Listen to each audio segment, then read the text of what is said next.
Hello friends, कैसे हैं आप सब। आई होप आप लोग अच्छे होंगे, सुरक्षित होंगे, स्वस्थ होंगे। तो मैं जैसा कि आप लोग से पिछले पार्ट में बताया था कि बायो क्या है, सारी चीज़ें उस वीडियो में डिस्कस किया था बायो के बारे में।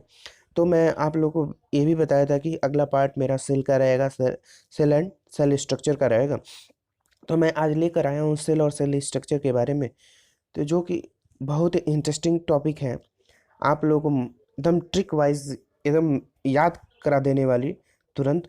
ठीक है, तो दोस्तों आप लोग कृपया बने रहिएगा, देखते रहिए। तो जो इस चैनल पर नए हैं, कृपया उनसे एक रिक्वेस्ट है कि उस चैनल को सब्सक्राइब कर ले और आगे दी हुई बेल आइकन को प्रेस कर ले। ठीक है, तो आइए चलते हैं हम इस वीडियो पे बिना देर किए हुए। देखिए दोस्तों, बात आती है कि पहली बात कि सेल सेल होता क्या है। ठीक है, उसका काम क्या है, सारी चीज़ें इस वीडियो में देखिएगा। एकदम बेसिक नॉलेज दे रहा हूँ। ठीक है, तो देखिए सेल जीवन की यानी लाइफ की वह छोटी से छोटी छोटी से छोटी संरचनात्मक एवं क्रियात्मक इकाई है। यानी कहने का मतलब है कि अगर सेल की बात करें, सेल ऐसे होता है मित्रों, देखिएगा हेक्सागोनल होता है। ठीक है, ऐसे सेल होता है। अभी मैं हम सेल दिखाएंगे आप लोग को। ये इसमें न्यूक्लियस होता है, ऐसे सेल पाया जाता है। तो ये प्लांट सेल है। तो मैं बता दूं कि इसमें पहला पॉइंट है, देखिएगा लिखा भी है कि the cell is the structural and functional unit of life. यानी कहने का मतलब है कि कोशिका जीवन की संरचनात्मक एवं क्रियात्मक इकाई है। ठीक है, तो जैसा कि आप लोग जानते हैं कि हम लोग का शरीर बना है, कोशिकाओं से मिलकर बना है। कोशिका से उत्तक, उत्तक से ऑर्गन, ऑर्गन से ऑर्गन सिस्टम, और ऑर्गन सिस्टम मिलाकर पूरा बॉडी का निर्माण होता है मित्रों। ठीक है, दूसरा पॉइंट देखिए, इसे और भी क्या कहते हैं, इसे कहते हैं बेसिक यूनिट ऑफ लाइफ। यानी जीवन की एक आधार इकाई है। ठीक है, यानी जीवन की सबसे छोटी इकाई क्या है, सेल है। ठीक है, अगला पॉइंट है, देखिएगा। और अब बात आती है कि सेल की खोज कौन किया था। तो सेल की खोज सर्वप्रथम रॉबर्ट हुक वैज्ञानिक थे, रॉबर्ट हुक। 1665 ईस्वी में इन्होंने क्या किया था, कोशिका की खोज की थी। किसमें से, तो मधुमक्खी के छत्ते से इन्होंने क्या किया था, डेड सेल की खोज की थी मित्रों। ठीक है, तो ये हम लोग कहाँ से खोज किए हैं, मधुमक्खी के छत्ते से। और कौन किया है, रॉबर्ट हुक ने। याद रखिएगा, रॉबर्ट हुक ने इसकी खोज की है। कब, 1665 ईस्वी में। ठीक है, आगे देखिए, बात आती है कि अब मान लीजिए हम लोग का शरीर है, शरीर में हम लोग की कोशिकाओं की संख्या कितनी है। तो शरीर में human of cell, human body में जो सेल की संख्या होती है, लगभग लगभग में अभी बात किया जा रहा है 10 की पावर 14 होती है, 10 की पावर 14। ठीक है, तो इतनी संख्या में हम लोग की क्या होती है, कोशिकाएं होती है शरीर में, लगभग में। ठीक है, अगला पॉइंट है study of living cells by Leeuwenhoek in 1674। यानी जो लिविंग सेल यानी जीवित कोशिका थी, उसके बारे में स्टडी अध्ययन सर्वप्रथम अध्ययन कौन किया था, तो लिवेनहॉक एक वैज्ञानिक थे। ठीक है, जिन्होंने क्या किया था, लिविंग सेल्स के अध्ययन किया था, सर्वप्रथम अध्ययन किया था। कब, 1674 ईस्वी में। ध्यान रखिएगा दोस्तों। ठीक है, अगला पॉइंट है all the living organism are made of cell. यानी जो भी जीवित कोशिका है, ठीक है, जीवित कोशिका है, उसको वो किस चीज से बनी होती है, सेल से बनी होती है। यानी सभी जीवित कोशिका, यानी कहने का मतलब ये है कि सभी जीवित कोशिका किस चीज की बनी होती है, तो सेल की बनी होती है। अभी ऊपर हम आप लोग को बताए हैं कि जो भी लाइफ के जितने भी कोई भी क्रिया वो होते हैं, तो उसकी एक छोटी से छोटी इकाई क्या होती है, कोशिका होती है। उसी तरह देखिए, all the living organism are made of cell. यानी कहने का मतलब है कि सभी जीवित कोशिका या जीवित बींग्स, जीवित ऑर्गेनिज्म का वो किस चीज की बनी होती है, सेल की। ठीक है, अब बात आती है कि द सेल थ्योरी। अब the cell theory is given by Schleiden and Schwann. ठीक है, देखिएगा ट्रिक हम क्या बताएंगे इसमें। ठीक है, तो देखिएगा इसमें, तो सेल थ्योरी कौन दिया था, तो सेल थ्योरी की बात आती है, सेल थ्योरी दिए थे दो साइंटिस्ट थे, स्लाइडेन और स्वान। ये देखिएगा, स्लाइडेन और स्वान ने 1800 कब 1839 ईस्वी में क्या किए थे, इन्होंने सेल थ्योरी दिया था। सेल थ्योरी, अभी मैं बताऊंगा सेल थ्योरी के बारे में। पहली बात ये देखिएगा, अब स्लाइडेन और स्वान के बारे में। पहली बात की कोशिका तो दो होती है, एक जंतु कोशिका, एक पादप कोशिका। ठीक है, तो एक बात ये बताइएगा, देखिएगा, पादप कोशिका जो होती है, पादप कोशिका, पादप सेल, ठीक है, तो पादप सेल की को कौन खो जाता है, देखिएगा, स्लाइडेन है ना, स्लाइडेन, हम लोग लिखते हैं स्लाइडेन, ठीक है, स्लाइडेन लिखते हैं। तो देखिए इसमें सलाई आ रहा है ना, तो सलाई किस चीज़ की बनी होती है, लकड़ी की, यानी लकड़ी की बनी होती है, इसलिए हम क्या कहते हैं, इससे ट्रिक है, सलाई की बनी होती है, तो सलाई क्या है, लकड़ी एक प्रकार का पादप है, तो वो पादप कोशिका की खोज किए थे मित्रों। ठीक है, उसी तरह देखिएगा स्वान, स्वान ने क्या किया था, स्वान को स्वान को यानी कुत्ते को हम लोग संस्कृत में कहते हैं, कुत्ता को संस्कृत में क्या कहते हैं, स्वान कहते हैं ना। उसी तरह याद रखिएगा, ये क्या है, जंतु है, तो ये जंतु है ना, तो जंतु कोशिका की खोज कौन किया था, स्वान ने। ठीक है, तो याद रहेगा मित्रों, स्लाइडन और स्वान ने क्या किया था, जंतु कोशिका और पादप कोशिका की खोज किया था, कब 1839 ईस्वी में। अब बात आती है, अगला है कि अगला पॉइंट, किस डिवीजन इन सेल यानी इस कोशिका में विभाजन, और all new cell is made up of old cell, यानी जो भी नए सेल होते हैं, is made up of old cell, यानी जो भी नए सेल होते हैं वो किसके बने होते हैं, पुराने कोशिकाओं से मिलके बने होते हैं। It is called as law of lineage lineage lineage law of lineage कहते हैं, यानी इस प्रक्रिया को ही हम क्या कहते हैं, लॉ ऑफ लाइनेज कहते हैं मित्रों, लॉ ऑफ लाइनेज। इसी को हम क्या कहते हैं, कोसा की वंश परंपरा का नियम कहते हैं, याद रहेगा दोस्तों। ठीक है, तो ऐसा आप लोगों को अगर वीडियो अच्छा लगता हो तो लाइक एंड सब्सक्राइब करते रहिए मित्रों। अब आगे देखिए मित्रों, अब बात आती है कि dead cell is discovered by Robert सुक्स, यानी जो रॉबर्ट सुक्स ने कोशिका की तो खोज की थी, लेकिन डेड सेल की खोज की थी, यानी मृत कोशिका की खोज की थी, वो किस में की थी, कार्क टिश्यू में, यानी कार्क में खोज किया था। ठीक है, अगला पॉइंट है, living cell is discovered by Antonie van Leeuwenhoek. ठीक है, और एंटोनी वॉन लीवेनहॉक ने लिविंग सेल्स की खोज की थी, अभी ऊपर आप लोग को बताया हूँ कि लिविंग सेल्स की खोज कौन किया था, एंटोनी वॉन लीवेनहॉक ने। तो एक तो पहली बात कि हम बता दें कि प्लांट में उन्होंने देखा था, प्लांट में, तो प्लांट की बात आती है, तो प्लांट में किस में देखे थे, ओनियन सेल, यानी प्याज की कोशिका में देखे थे। प्याज देखिए ना, तो उसमें जो झिल्ली दिखती है, झिल्ली एकदम पतली मेम्ब्रेन लाइक, तो उसमें उसमें देखे थे।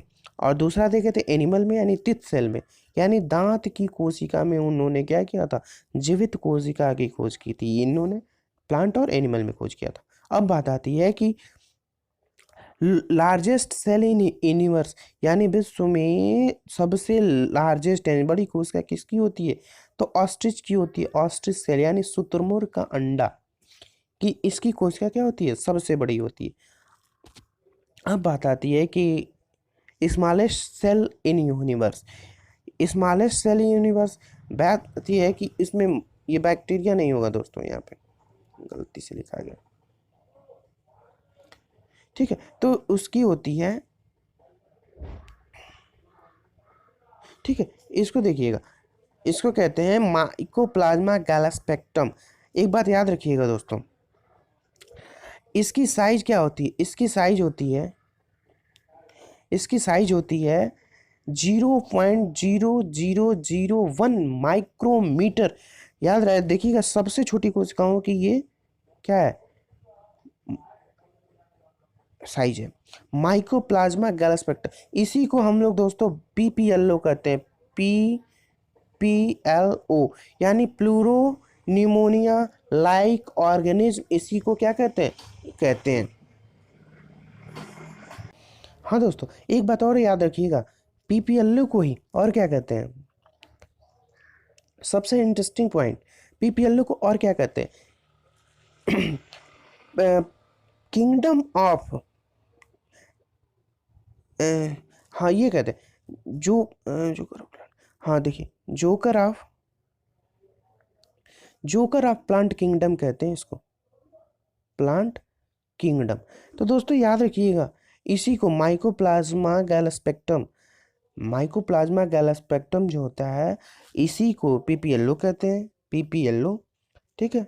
और इसी को, सबसे इंटरेस्टिंग पॉइंट है दो मित्रों, याद रखिएगा, फिर से बता रहा हूँ, इसी को जोकर ऑफ प्लांट किंगडम पूछता है कभी कभी, जोकर ऑफ प्लांट किंगडम किसको कहते हैं, जोकर ऑफ प्लांट किंगडम, ठीक है। तो याद रखिएगा दोस्तों, अगला पॉइंट है, अब बात आती है कि लार्जेस्ट और longest cell in human body, यानी जो मानव शरीर होता है उसमें लार्जेस्ट और लॉन्गेस्ट सेल कौन सी होती है, तो उसमें होता है ब्रेन सेल, यानी न्यूरॉन की जो भी कोशिका होती है, तंत्रिका कोशिका, तंत्रिका कोशिका, उसकी क्या होती है, सबसे लंबी और लार्जेस्ट यानी बड़ी होती है, ठीक है। बात आती है अब smallest cell in human body, तो स्मॉलेस्ट सेल ह्यूमन बॉडी किस में होती है, आरबीसी में होती है। रेड, आरबीसी का फुल फॉर्म होता है रेड ब्लड कॉर्पसेल्स, ठीक है, रेड ब्लड कॉर्पसेल्स, ठीक है। और इसमें ह्यूमन बॉडी में आरबीसी की संख्या कितनी होती है, 5 मिलियन। याद रखिएगा दोस्तों, ये कभी कभी पूछता है, स्मॉलेस्ट सेल की तो आरबीसी पाई जाती है, लेकिन आरबीसी की संख्या कितनी होती है, तो 5 मिलियन। अब बात आती है कि स्मॉलेस्ट गैमेट सेल कौन से होते हैं, स्मॉलेस्ट गैमेट सेल, तो स्मॉलेस्ट गैमेट सेल होते हैं शुक्राणु यानी स्पर्म के, ठीक है। मूलभूत इकाई है और जीवन संबंधी सभी क्रियाएं कोशिकाओं में क्या होती है, संपन्न होती है।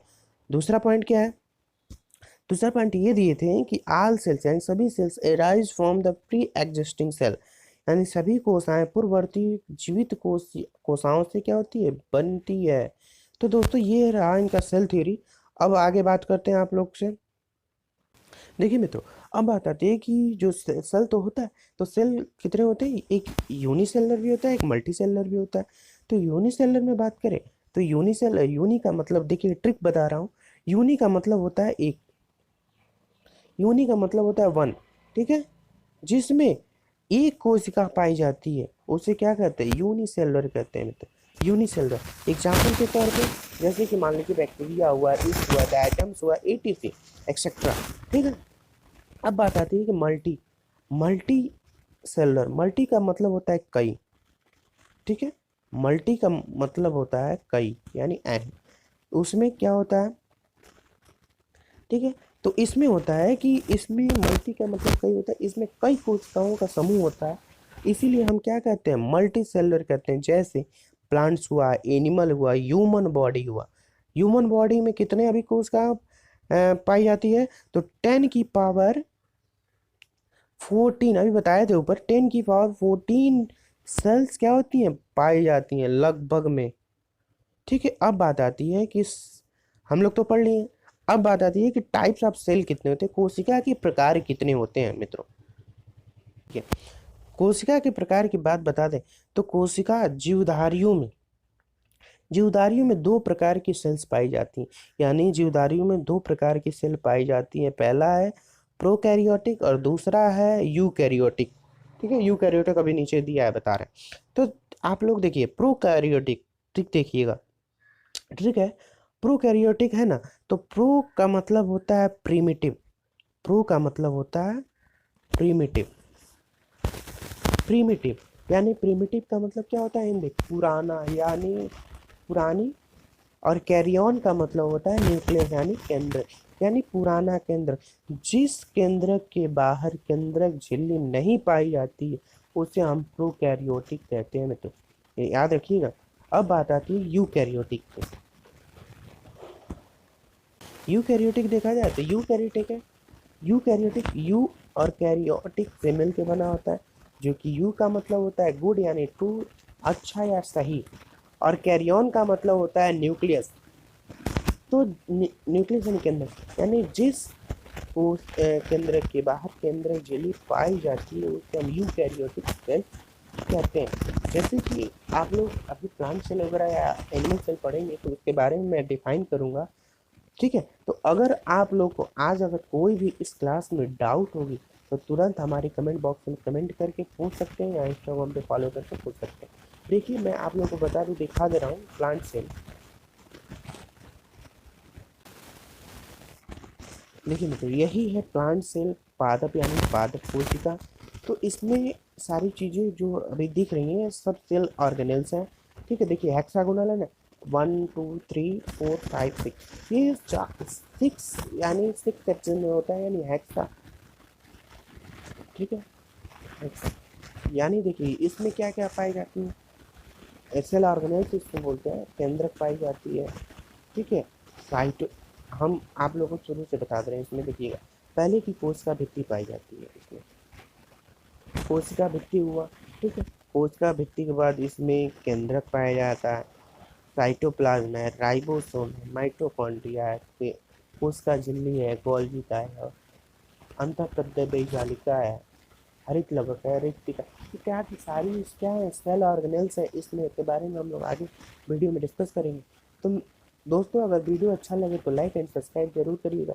तो आज के लिए इतना ही, मिलते हैं नेक्स्ट वीडियो में, नेक्स्ट पार्ट में। तो आप लोग अगर कोई भी डाउट है तो मेरे कमेंट बॉक्स में कमेंट करके पूछ सकते हैं। तो थैंक यू, जय हिंद, जय भारत।